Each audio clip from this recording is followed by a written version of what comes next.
혐오 표현을 멈추세요. 혐오 표현이란 성별, 장애, 종교, 나이, 출신 지역, 인종, 성적 지향 등을 이유로 어떤 개인이나 집단에게 모욕, 비하, 멸시, 위협 또는 차별, 폭력의 선정과 선동을 함으로써 차별을 정당화, 조장, 강화하는 효과를 갖는 표현입니다. 성인의 10명 중 6명이 혐오 표현 경험이 있다고 답했으며 연령이 낮아질수록 혐오 표현 경험은 더 많았습니다. 혐오 표현은 단순한 개인적인 감정이 아닙니다. 역사적으로 혐오는 정치적인 목적으로 사회적 증오를 불러일으키기 위해 의도적으로 사용되기도 했습니다.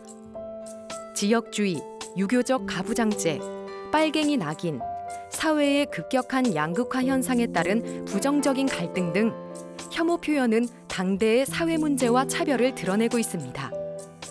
정보화 시대의 혐오 표현은 온라인에서 확대되며 재생산되고 있습니다. 혐오 표현이란 어떤 것인지 자세히 살펴볼까요? 모욕감을 주는 표현입니다. 특정 집단의 편견을 드러내거나 모욕적인 욕설을 하거나 동물이나 곤충 등에 비유하며 기피되거나 제거되어야 할 대상으로 표현하는 것 등을 말합니다. 차별을 부추기고 폭력을 선전하거나 선동하는 표현입니다. 특정 집단에 대한 편견을 이용하여 대중들로 하여금 증오심을 고취하고 적대감을 갖도록 유도하여 차별과 폭력을 선동하는 것입니다. 혐오 표현은 왜 나쁜 것일까요?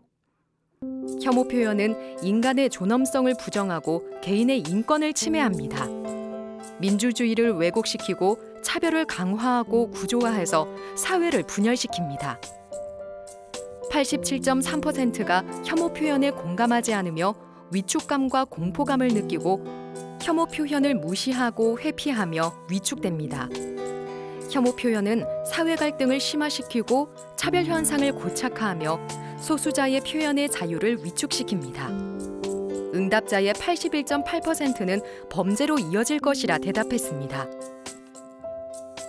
혐오 표현은 나아가 대상이 되는 사람들을 상대로 하는 범죄나 폭력을 조장합니다.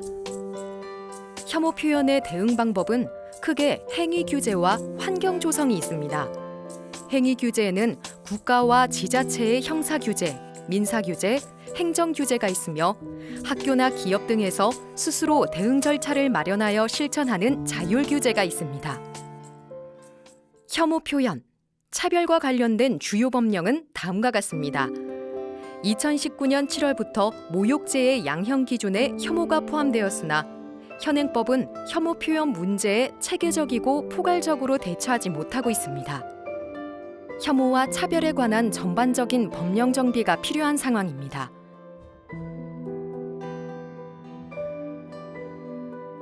평등 및 차별금지법은 정치적, 경제적, 사회적, 문화적 생활의 모든 영역에서 차별을 금지하고 차별로 인한 피해를 효과적으로 구제하며 차별을 예방함으로써 인간의 존엄과 평등을 실현함을 목적으로 합니다.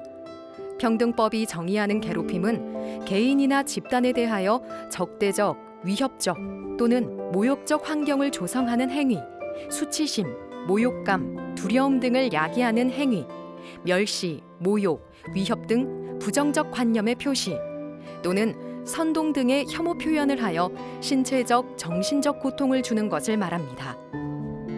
일반적 혐오 표현과 달리 성적 괴롭힘과 장애인에 대한 괴롭힘은 관련 법률에 따라 엄격하게 처벌받습니다. 그러나 평등법으로도 제한할 수 없는 혐오 표현은 일상에서 언제든 마주칠 수 있습니다. 차별에 대한 인식의 변화가 중요합니다. 각국의 혐오 표현 규제 현황입니다.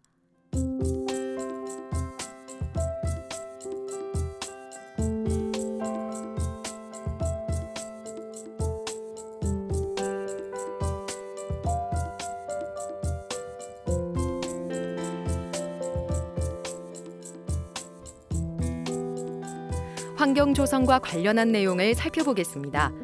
국가와 지자체가 나서서 교육과 홍보, 정책과 지원, 연구를 통해 혐오 표현이 발화하지 못하는 환경을 조성하는 것은 무엇보다 중요합니다. 기업과 시민사회 역시 대응 정책과 반차별 운동을 지속적으로 해나가야 합니다.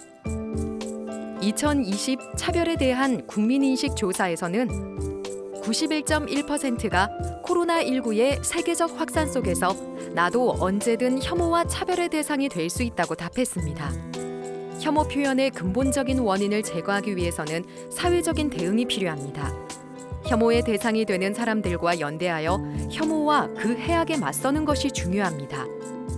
차별과 혐오가 당연시되는 사회에서는 누구나 혐오 표현의 표적이 될 수 있습니다.